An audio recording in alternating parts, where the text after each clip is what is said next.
Just a few days ago, when I spoke with Secretary of State Clinton, I said the same thing to Angela Merkel when I saw her when we were recently visiting in Germany. I said the same thing to Premier of Italy, Berlusconi. I said the same thing in Moscow to Medvedev, and I said the same thing to Putin there just yesterday. And I say to you the exact same thing. Iran's race for nuclear power is a threat to the entire world.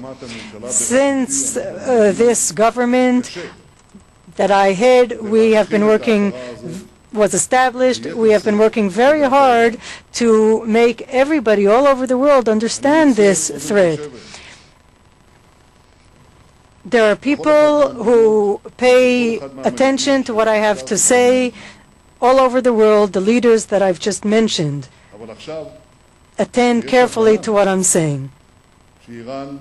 Now there's an understanding that Iran is arming itself with nuclear weapons. Unless you believe, like others do, that they're developing some other type of site, they want ballistic missiles to send medical supplies overseas or something. This discussion, this debate is over. Just a year ago, there was a debate. Is Iran seeking nuclear power? Is that what it wants? Today, there's no one who thinks otherwise. Iran is striving for nuclear ability, and all we have to ask now is how long it will take to attain this objective, and the answer is not long. That's why everyone understands now that after the last elections there, everybody thought this was populism and some popular government. It's not populism, it's not popular. The people hate this regime. They can feel the streets there. There are thousands and thousands of people there, the vast majority. All they want is liberty from this brutal dictatorship. The regime has shown its real nature. Its hidden plans are now well known. The threat to the Middle East is now clear, the threat to Arabs and Jews, and not just to Arabs and Jews. Everything is now out in the open. Everything is clear. Now the question is, what is the international community doing vis-à-vis this challenge? First of all,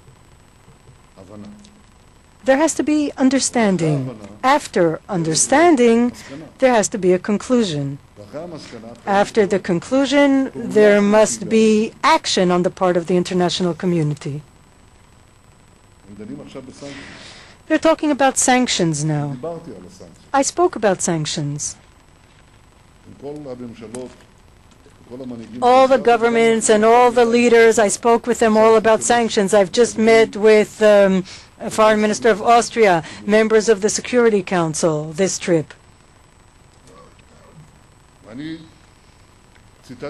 I quoted to them all, I quoted what our sage Hillel said 2,000 years ago. He said, now is the time.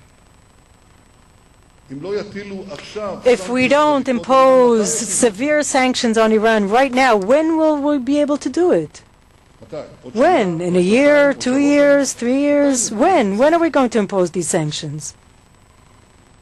Now is the time. Now. That's what I have to say. And what should be the nature of those sanctions? Light sanctions? Sanctions with no bite? What's the point? What is the aim of these sanctions? The aim is to influence the regime to stop its nuclear program. If the sanctions have no bite, what kind of influence will they have? What's the point? Just making an X there in the box near sanctions to reach some sort of international agreement with no impact? It's late. We need severe sanctions now, and let me tell you what I'm talking about.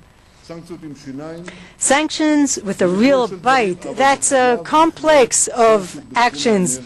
It has to include energy. Most of Iran's economy is based on the energy market, exporting and importing. You'd be surprised. Importing fuel, petrol. If the sanctions include a ban on exporting oil and on importing petrol, the Iranian economy will simply roll to a halt. And I mean that in both senses. We haven't found a way to enable cars and trucks to fly in the air. So severe sanctions include steps against importing petrol and fuel to Iran and against exporting oil. And I can tell you, I can't tell you it will succeed, but I can tell you that light sanctions, pretend sanctions, even if we do impose them, they will be useless. But the blend that I've just outlined, targeting energy, that's a different story altogether. Now is the time. Now, severe sanctions, including sanctions against importing petrol and against exporting oil. I hope that the international community will be able to rise above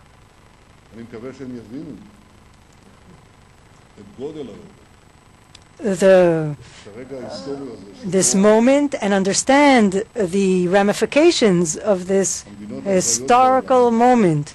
The responsible nations in the world have already understood the nature of the threat. They have understood that time is of the essence, and I hope they all do the right thing. All these leaders have to make difficult decisions. Otherwise, they shouldn't be leaders. Speaking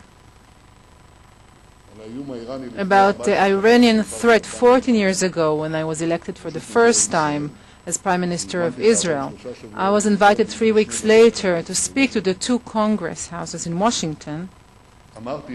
I said then that the biggest threat humanity is facing, in my country is facing, is the Iranian attempt to arm itself with nuclear weapons. I remember then, 14 years ago, that many eyebrows were raised in many capitals around the world. Today, those eyebrows are not raised anymore.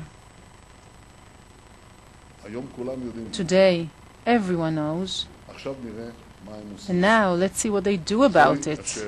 This is the most important question that I can raise here today at the Jerusalem conference, the eternal capital of the people of Israel.